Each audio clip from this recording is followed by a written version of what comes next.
Hey guys, let's get more news about Lakers, but first, don't forget to subscribe to the channel and leave a like. Rob Pelinka details Lakers offseason plans amid Doncic, James' future.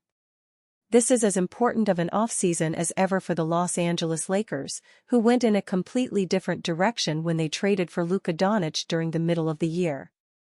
For the Lakers, however, they could view this as an offseason to attempt to pair him with the best possible players. On the contrary, the Lakers could look at it as a way to recoup assets and make the moves they have to make in the future. With somebody like Doncic, the idea should be to win right now. With him and LeBron James on the roster, it only makes sense if the Lakers do everything in their power to attempt to put the best roster on the court for both of them. However, if the perfect player doesn't become available via a trade or in free agency, it also doesn't make sense for the Lakers to move on from any of their limited assets in a trade just to make one. What do Lakers need to improve? Speaking with reporters about what the Los Angeles Lakers are looking for in the offseason, General Manager Rob Pelinka admitted that the one area he's looking to improve is at the center position. He added that he wants to find a center who is a vertical threat and can protect the rim. There aren't many players like that in the NBA, so the Lakers will have to get creative in finding them. It would be great to have a center that was a vertical threat, lob threat, and someone that could protect the interior defensively, Pelinka said, per Jovan Buha of The Athletic. I think those would be key. But there's multiple different types of centers that can be very effective in the league. There's also spread centers that can protect the rim. We'll look at those as well. So I wouldn't want to limit the archetype, but we know we need a big man. Regarding other areas the Lakers need to improve, their defense has to be at the top of the priority list. Having a defensive-minded wing next to Doncic and James, while adding a defensive-minded center, could go a long way for this defense. Finally, a postseason force, Julius Randle credits Kobe Bryant for instilling Mamba mentality. Julius Randle had just scored 31 points, his career high in the playoffs. He was a game removed from his first postseason triple-double. After his team's Game 4 win over the Golden State Warriors on Tuesday night, Randle was asked about how he's been able to finally shake his reputation as a player who fades during the playoffs. Much of the credit, Randle said, belongs to someone he last played with 9 years ago, Lakers legend Kobe Bryant. I've battled through a lot in my career, to be honest. I mean, my first game in my career I broke my leg. I've been through a lot, Randle said. I had a great mentor in Kobe that didn't necessarily let me pout or get down on myself. His thing was always, all right, what's next? How can you get better? How can you improve? So I always just kind of took that mentality with me. Randle, who also credited his mother, Carolyn Kiles, for raising him to be a hard worker and not feel sorry for myself, has spoken before about Bryant's influence on him.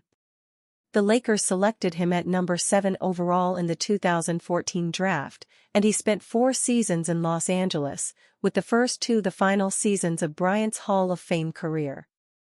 In an essay published by the Players Tribune in 2021, Randle recounted a life-changing encounter with Bryant early in the 2015-16 season.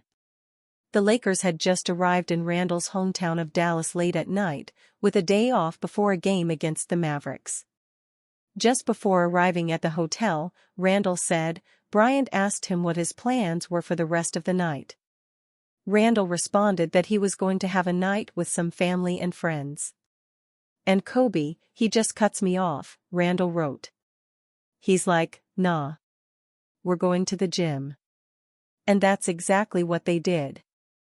I mean, that right there, it's just the power of Kobe, he wrote. If anyone else in the world had said that to me, in that moment, I might have hit him with an eye roll and went on with my business. But when Mamba is telling you that it's a change of plans, and you're coming with him to the gym tonight, you don't ask questions. You just do as you're told. It was him trying to use the situation to teach me a lesson. The lesson being, To get to the next level in this league, you can't be putting in that next level of work only some of the time.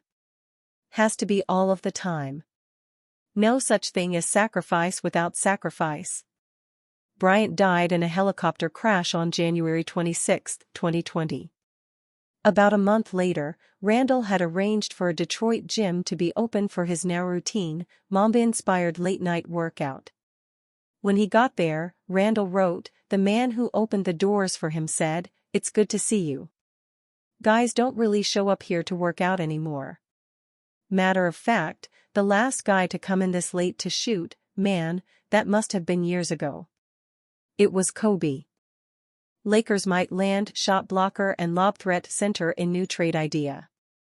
The Los Angeles Lakers may finally be getting the rim protector they've desperately needed, at least if a new trade idea proposed by Bleacher Report's Greg Swartz comes to life. Swartz suggests the Lakers acquire Mitchell Robinson from the New York Knicks in exchange for Jared Vanderbilt, a 2025 second-round pick, and 2026 first-round pick swap rights. Proposed trade details: Los Angeles Lakers receive, Mitchell Robinson. New York Knicks receive, Jared Vanderbilt, 2025 second-round pick, 2026 first-round pick swap rights. The Lakers can get a solid starter with low risk. This deal would give the Lakers a center who addresses their most glaring postseason need: size and interior presence. During their first-round loss to the Minnesota Timberwolves, the Lakers' lack of a true shot-blocking center left them completely overmatched, forcing coach J.J. Redick to run small-ball lineups that simply couldn't hold up. Mitchell Robinson, though injury-prone, checks the boxes the Lakers need filled. A true 7-footer, Robinson has made a career of protecting the rim and catching lobs, two skills tailor-made for a team featuring LeBron James and Luka Doncic. He averaged 5.1 points, 5.9 rebounds, and 1.1 blocks while shooting 66.1% from the field this past regular season. In the playoffs, he averaged 4.1 points and 6.5 rebounds, while remaining an active presence on the boards and in pick-and-roll situations. While Robinson's free throw shooting, career 52.2%, 28.9% in this year's playoffs, is a glaring weakness, he would not be asked to play late in tight games. His role would be clear: defend the rim, rebound, and finish easy looks off feeds from stars. Robinson has 1 year left on his deal, set to earn nearly $13 million, making him a low-risk option in terms of financial commitment. As Lakers GM Rob Pelinka recently acknowledged, the team's midseason trade of center Anthony Davis in the Doncic deal left a void they couldn't patch. The Knicks can get a defensive wing on the Knicks side. The move makes sense given recent changes to their frontcourt. With the arrival of Karl-Anthony Towns, Mitchell Robinson has seen a significant reduction in minutes, becoming more expendable than ever. Jared Vanderbilt, meanwhile, offers New York greater defensive versatility. At 6'9", he's a switchable wing who can defend guards, wings, and some bigs, and brings more perimeter mobility than Robinson. Though he averaged just 4.1 points, 5.1 rebounds, and 1.9 steals on 48.8% shooting, Vanderbilt's value lies in his energy, hustle, and positional flexibility. Add in the Knicks collecting a second-round pick this year and the right to swap first-rounders with the Lakers in 2026, and the deal becomes even more appealing for a team low on draft assets. This could be a low-risk move for both teams. Both players come with injury concerns. Vanderbilt played only 36 games this past season and just 29 the year before, while Robinson suited up for just 17 games this year and 31 last season. But for the Lakers, the upside of having a lob threat and rim protector is worth the gamble. In short, this is the kind of low-cost, high-impact move that could fortify the Lakers' roster and give them the center presence they so clearly lacked. And you, fan? What do you think about Mitchell Robinson's situation? Write to us in the comments.